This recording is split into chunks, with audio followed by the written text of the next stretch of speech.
Are you thinking about taking a trip to the bourbon capital of the world? Bardstown, Kentucky. Well, we have the definitive visitor's guide, so stick around.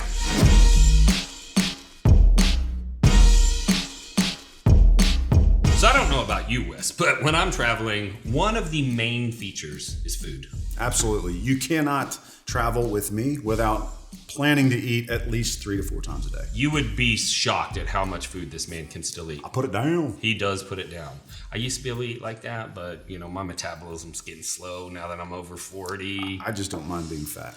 So one of the places in Bardstown that we recommend is La Herradura Mexican Bar and Grill, which you're thinking, Kentucky Mexican Bar and Grill? Well, we need to tell you, yes, the food's great. Yes, the atmosphere is cool.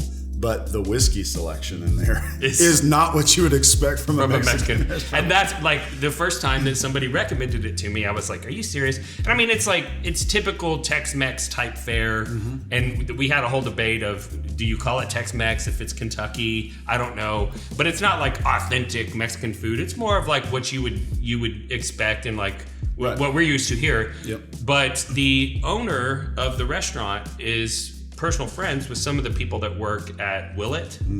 And in Kentucky, bars are able to buy bottles directly from the producer, which is illegal here in Texas. And so you go in there and they have like this ridiculous whiskey selection, and their pour prices are reasonable because it's not like they have tons and tons of people coming in there just for that. There's locals obviously that drink bourbon, but the whiskey selection is stellar. Yeah, it is. And so it's definitely on the list. If you're planning to go through Bardstown on a whiskey tour, hitting the Bourbon Trail up, you should definitely stop there if you're needing a bite to eat. Some really good pours. And along those lines, I want to talk about the restaurant that's at Bardstown Bourbon Company. Oh my goodness, that chicken, that fried chicken, y'all. Hey, so you've heard of Kentucky Fried Chicken, right? Yeah. That's like the national food of Kentucky. Yeah. That's according to Freddie Johnson, by the way. Yeah, of course. But yes, Kentucky is known for delicious fried chicken, and I think some of the best that I've had in Kentucky is at Bardstown Bourbon Company. I'm willing to go on record. It's the best fried chicken I have ever had in my entire life. Woo! Hot take. I mean, it is so good. It is. Everything else on their menu is good as well. They've got like a buffalo burger and some other stuff. But I mean, when I know that I'm going to Kentucky, I think way more about eating that fried chicken again than I do the whiskey I'm going to drink. And the burger they have there too. Because I can get some of the whiskey we're going to drink here in Texas, but I can't get that fried chicken. Oh, no. Yeah. And I think it's the way they make it. It's not your traditional dunk it in a big old vat of grease. I think it's like a pan-seared, pan-fried. It's pan-fried. It's like, it's just amazing. It's amazing. So now let's talk about distilleries, because if you're going on the Bourbon Trail, you're probably mostly going for some distilleries. Yep. And along the lines of the pan-fried chicken, Bardstown Bourbon Company offers some pretty cool opportunities. Yeah. And I mean, it's that new school vibe, okay? So you're not going to get these rick houses that have been around for 150 years. No. But if you're looking for a cool modern experience, their technology is really cool. Their rick houses are pretty neat. They've got some top of the class, like the restaurant and the gift shop, and everything is super cool. And so, I mean, I was really impressed with. That was my first time there last month, and I was super impressed. Not only all of that, but they have one of the world's largest collections of antique bottles or dusty bottles of whiskey. And they have them all on a menu with pour prices. There are some very reasonably priced pours there. We had some stuff from the 40s. I think we even had some stuff that was pre-prohibition. And they have really unique tasting experiences. So they have a normal tour that's very similar to the other tours where they take you up and you see the fermentation tanks and you see the still and you get to taste whiskey out of the safe and all that stuff. But they have some other tours where, didn't we have the opportunity to bottle our own bottle? Yeah, you can bottle your own bottle there. Yeah. Put your own label on it. And there's like tasting tours where you sit down and somebody from the industry educates you and stuff. So really check that out. And all of that's on their website. So another place we went to was Jim Beam. Jim Beam, of course, near and dear to my heart. If you follow my personal channels at all, I'm a massive Jim Beam fan. They're single barrels. They're obviously Knob Creek has got a soft spot for me. So I love that distillery. And of course, that's one that you're going to get all the history. Yeah. Not only is it a historic place, it's a great opportunity for photos, but they've invested millions of dollars in their visitor experience recently. And I hadn't been there since they had done it. And we got there. There's all of this beautiful landscape for you to sit outside and look across the hills because it's kind of high up. And then there's a bar there. Yeah. And we got to go into the bar, and they had some really amazing, hard to find bottles of like Booker's that they were selling by the pour. Yep. Price is extremely reasonable. So that is also an excellent experience. And I didn't do the tour this time that we were there, but the last time that we were there, there were some opportunities to like bottle your own Knob Creek. Yep. You got to see them dump a barrel and do like a single barrel experience, and they let you taste out of the barrel. So really great experience there. Hey, nice hat. Hey, thanks. Nice lanyard. Nice rocks glass. Thanks, man. Nice travel case. Nice blend topper. Thank you. Nice candle. Nice bottle bag. Thanks, man. That's a nice tumbler. Nice women's t-shirt. Oh, thanks. Nice extra schmedium shirt. Get yourself some nice things and get all the compliments that come along with it. Shop BourbonRealTalk.com. And another distillery that's got all the history that you want is 1792. Barton 1792 is a super cool distillery. It's one that is fun to visit because literally it's not spread out like some of the other distilleries are. I mean, all the buildings and rick houses are just right there. You can kind of move around fairly easily on a tour. And again, the history is just crazy. See, and that's one of the things that you'll notice when you go to these different distilleries is that some of them were designed in the modern era for visitors.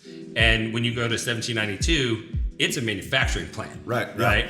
But that's one of the ones that when you go on your distillery tour, you're going to be seeing, you know, the way things were done just post-prohibition. Right. You'll go into a rick house and they have plumb bobs that are hanging from the top all the way down to the bottom, and you can see like markings underneath that show. That's cool. Because the warehouses are so old that they have to load them a certain way so that the weight is evenly distributed, and the plumb bobs will move and tell them whenever they're not loading them right.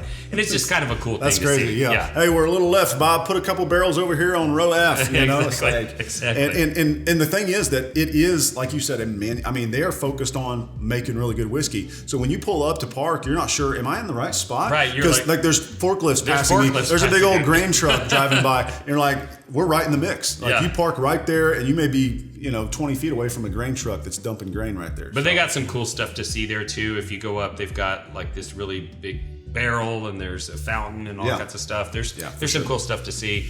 And then we also stopped by Lux Row. Lux Row, a fabulous gift shop. So if you're looking at gift shops and saying, hey, I not only want to get a good tour, I want to see the cool distillery, but I want to buy some really cool merch, Lux Row has got an amazing bar, an amazing gift shop. It's a really cool spot. Yeah, and they had like some orphan barrel packs that they were selling. Occasionally they'll put out like Blood Oath and things like that. And so that was one of the places that you're not going to get a distillery tour there. But they typically are selling drinks by the pour. They had cocktails, so if you've got people that are in your party that aren't super into drinking whiskey neat, they have that available. And then they do put out some pretty, hard to find bottles on almost a daily basis. So that's a good place to stop by. For sure. And along those lines, just around the corner is Heaven Hill. Yeah, and that's the thing about Bardstown is, literally across the street or down the road a half mile, there's going to be another massively well-known distillery that you can just hop around all of these. And so Heaven Hill is just right there. Really cool setup, beautiful gift shop, beautiful visitor center.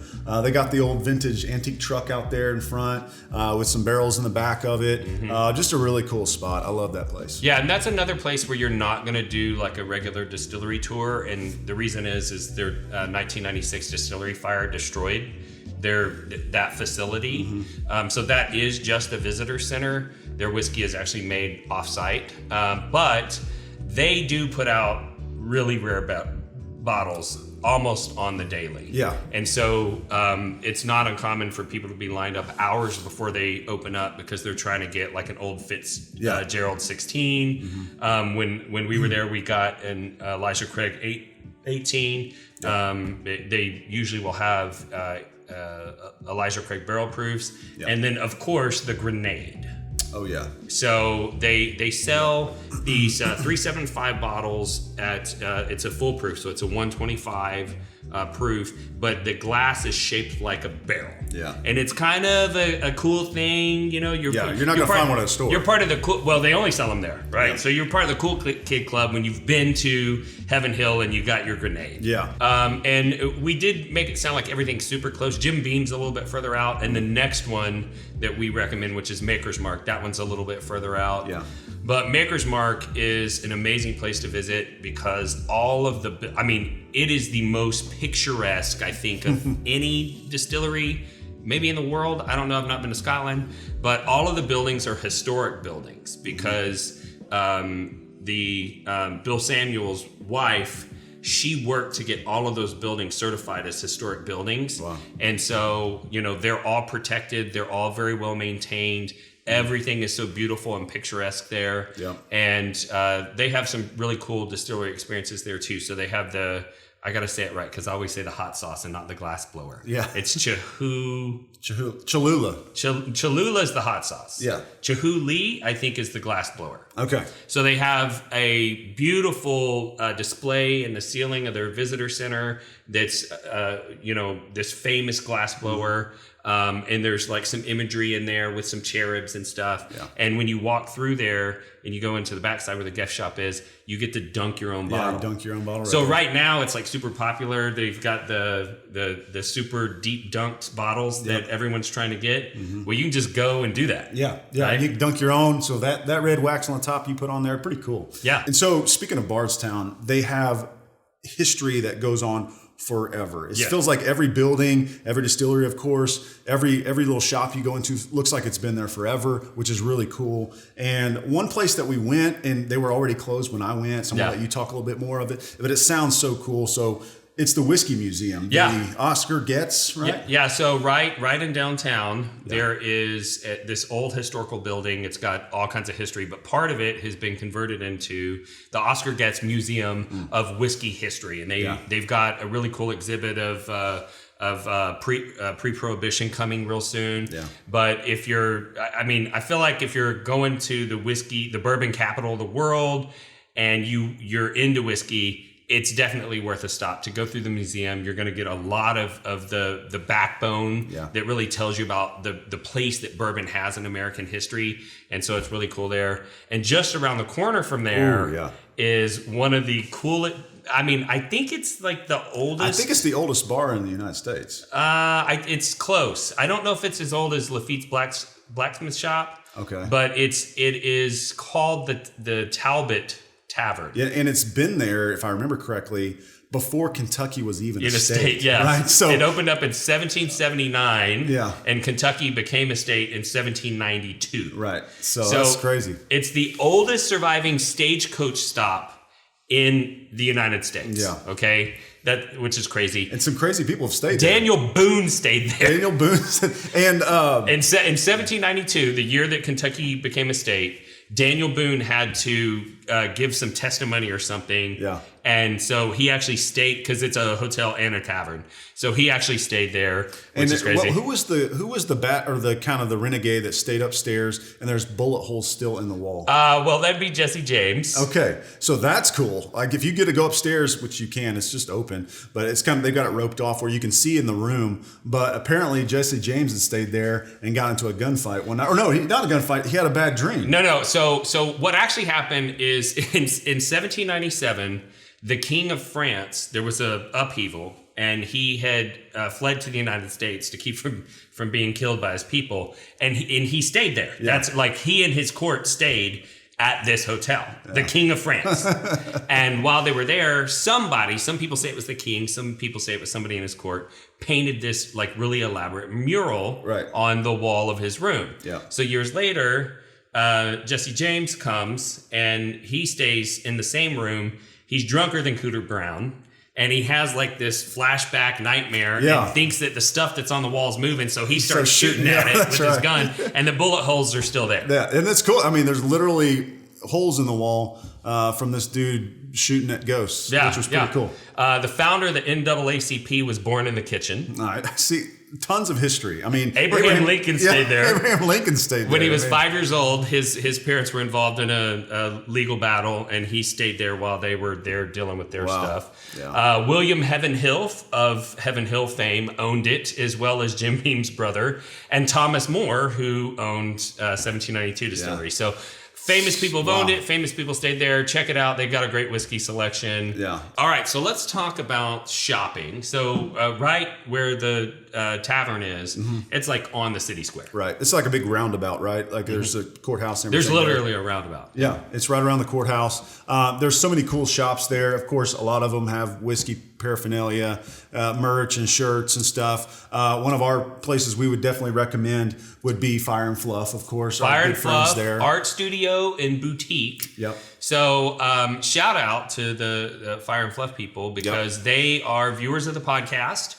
And they reached out to us about carrying some of our merch. So if you are a fan of Bourbon Real Talk and you happen to be in Bardstown, you can go over to Fire and Fluff, and our merch is for sale in their store. Right there. And they've got a lot of other cool things there, too. Tons of cool things. They got Glens from different distilleries. They've got shirts and stuff and hats and cool stuff that you can bring home for all your friends. Yeah. All of the whiskey tchotchkes. Yeah, dude. Yeah, it's a really cool place, and they're great people. And quite honestly, they were part of the impetus for us doing this episode. Yeah. Because we were going to Kentucky, and he was like, come by the shop. And I was like, well, what if we did like a visitor's guide? Right, yeah. So, no, those people are really cool. So if you're there, let them know we said, hey, you definitely won't leave empty-handed. You'll definitely find something there that you'll like. And, If you're headed to Bardstown and you're in Summon Sea Whiskey or Bourbon Real Talk community and you want to set up a visit, just message JD Stan before you go to Fire and Fluff. So that's pretty much it. That's it. That's all. I mean, there's, places. of course, so many more places. Tons that we of other would places, recommend. but this is the top. This is the top very of the top. This is cannot miss. Yeah. Right. We'll do another more expansive list of distillery tours that we find that we would definitely recommend. But or a series. Maybe we'll do one for every city we go to. Yeah, let's do it. Let's do it. Well, let's do a series. Well, for now, let's tell them about the show philosophy. And show philosophy is about bringing people together around whiskey. Absolutely. And connection's important to me, and part of the reason why I wanted to start this channel, because I did lose a loved one to suicide. And I was looking for ways to help people feel connected so they didn't feel so alone the way that my brother did when he made that decision.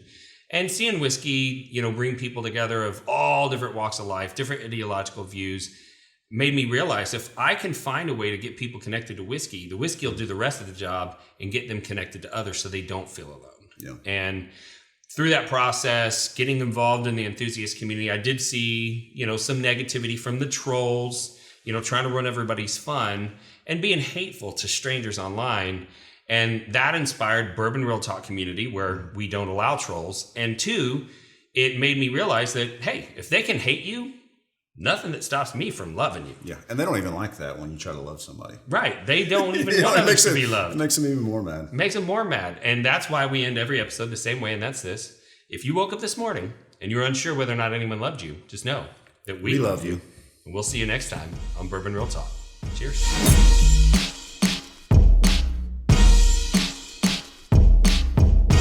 All right. Did you trim your beard down? Yeah. I thought you were going to grow it out. I was. What happened? Lindsay stopped kissing me. Ooh. Yeah. Makes sense. Yeah. And I was just like, bruh. I can't live the rest of my life. I can't live. Your kisses. I need it. Yeah. I need it like the desert needs the rain, Sounds like a song. Like the desert needs the rain. Yep, that's it. Yeah, just like that. Yeah. A whiskey troll is a person who seeks negative attention and uses contrarian attitudes to derail civil discussion in online forums. They communicate in ways they never would face to face because they're keyboard warriors. Their only goal is to make other people feel inferior. Hey guys, I'm new here. I just got my first Blanton's. And trust me, you probably paid way too much. I don't care much about the Blantons, but nice. There's no way that she didn't buy that at secondary. Idiot. Oh, I know how you got that bottle. So, are you sick and tired of the whiskey trolls running your fun online? Well, that's why we started Bourbon Real Talk Community. Congratulations. Let me know what you think when you open it up. Hey, welcome to the group. Let me send you over a sample of Blanton's Gold and Straight from the Barrel. See how you like those. I remember back to my first bottle of Blanton's. It was the birthday to my son, and we enjoy it every year on his birthday. Congrats. So if you're looking to connect with some people online who aren't, head over to facebook.com and join Bourbon Real Talk community today.